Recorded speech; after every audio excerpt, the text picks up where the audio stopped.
While we are discussing the balance of payment, few questions are very important.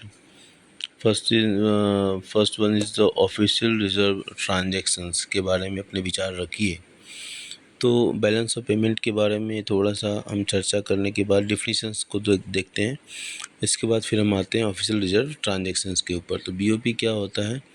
एक तो इसको कई बार बताया जा चुका है कि एक सिस्टमेटिक रिकॉर्ड होता है। ये रिकॉर्ड अकाउंटिंग सेंस में होता है, मतलब डेबिट और क्रेडिट के आइटम्स अलग लिखे जाते हैं। डेबिट आइटम कौन से होते हैं? जिसमें हमारा आउटफ्लो होता है करेंसी का, वो डेबिट होता है, और जो इनफ्लो होता है वो क्रेडिट होता है। तो बैलेंस ऑफ पेमेंट बीओपी क्या करता है? It's provides a systematic record of all economic transactions between the residents and the rest of the world during a given period of time, जो कि हमारे यहाँ फाइनेंशियल ईयर होता है 1 अप्रैल से 31 मार्च तक होता है। ठीक है, तो बैलेंस ऑफ पेमेंट को जानने के बाद उसके कंपोनेंट्स भी होते हैं बैलेंस ऑफ पेमेंट के। तो करंट अकाउंट और कैपिटल अकाउंट होते हैं, और इसमें करंट अकाउंट और कैपिटल अकाउंट दो मेजर हैं। इसके बाद एरर्स एंड ओमिशंस का भी होता है। जब भी क्वेश्चन पूछा जाता है तो दो ही अकाउंट बताए जाते हैं, करंट अकाउंट और कैपिटल अकाउंट, लेकिन इनके अलावा एक एरर्स एंड ओमिशंस का भी होता है। और ये बैलेंसिंग आइटम होता है जो रिफ्लेक्ट करता है इन एबिलिटी जो होती है to record all international transactions accurately. जितने भी इंटरनेशनल ट्रांजेक्शन्स होते हैं उनको एक्यूरेटली रिकॉर्ड नहीं कर पाने का परिणाम होता है कि ये एरर्स एंड ओमिशंस का। तो फिर वापस हम उसी टॉपिक पर आना चाहेंगे जिस पर हमने अपनी बात शुरू की थी, जैसे official reserve transactions.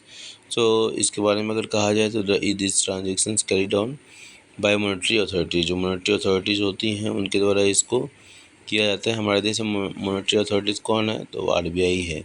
Which causes changes in the official reserves are termed as official reserve transactions. तो मॉनेटरी अथॉरिटीज़ के द्वारा जो ट्रांजेक्शन्स किए जाते हैं और उसमें जो भी परिवर्तन होता है, जो ऑफिशियल जो रिजर्व्स हैं उसमें जो भी परिवर्तन होता है उसी को हम ऑफिशियल रिजर्व ट्रांजेक्शन्स कहते हैं। Autonomous receipts and autonomous payments give rise to either deficit और surplus on balance of payments.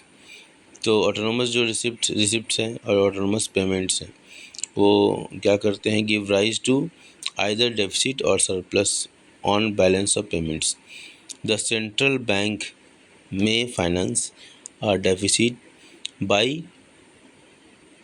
reducing reserves of foreign currency or borrowing from monetary authorities like IMF. Okay, the central bank may use surplus to purchase foreign securities, foreign currencies, gold, etc., which may result in increasing reserve of the nation, जिसको समझने की ज़रूरत है। ठीक है, तो इस तरीके से ये ऑफिशियल रिजर्व ट्रांजेक्शन्स काफ़ी महत्वपूर्ण है। ऑफिशियल रिजर्व ट्रांजेक्शन्स तो उसको याद रखना होगा, ध्यान रखना होगा, तभी जाके ये हम सही कर पाएंगे, वरना नहीं कर पाएंगे। इसलिए ज़रूरी है कुछ चीज़ों को कैसे पढ़ा जाए इसकी समझ होना बहुत ज़रूरी है। चलिए, तो आज के लिए बस इतना ही। Thank you. Have a nice day.